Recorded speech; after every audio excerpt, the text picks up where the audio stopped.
মসজিদে নববীতে আপনি যদি বিশ্বনবীর সালাম দিতে চান, আপনার যেই গেট দিয়ে ঢুকতে হবে, গেটের নাম বাবু সালাম। বাবু সালাম দিয়ে যদি আপনি ঢুকেন, বিশ্বনবীর সালাম দিতে পারবেন। ওইটাই হলো মসজিদে নববীর প্রথম কাতার। লাইনে দাঁড়ালাম, ঢুকলাম।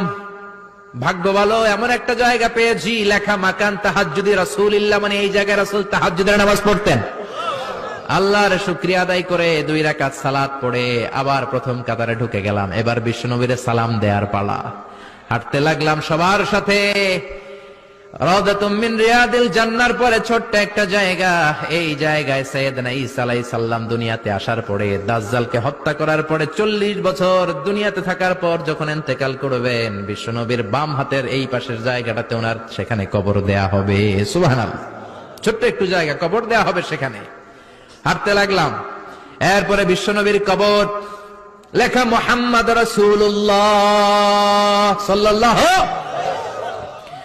যেই নবীর কথা ছোটবেলা থেকে এতদিন পড়লাম, যেই নবীর হাদিসগুলো শিখলাম, যেই নবীর জন্য আমরা দেহের তাজা রক্তটুকু বিলিয়ে দিতে পারি কি পারি না, ওই নবী নাকি এই জায়গায় শোয়া।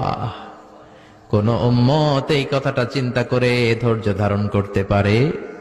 নিজেকে সামলে রাখতে পারে না, বুক ফেটে কান্না আসে, চিৎকার দিয়ে নবীরে ডাকতে মনে চায়, কিন্তু ডাকা যাবে না, কারণ লেখা লা তারফাউ আসওয়াতাকুম ফাওকা সাউতিন নবী। খবরদার, এটা নবীর দরবার।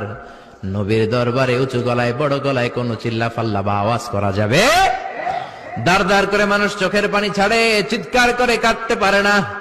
বিশ্বনবীরে চিৎকার করে ডাকতে মন চায়, ডাক দিতে পারে না, চোখের পানি ছাড়ে। আর বিশ্বনবীর সালাম দেয়, সামনের দিকে হাঁটে। বিশ্বনবীর কবরের পরে সাইয়েদনা আবু বকরের কবর, তারপরে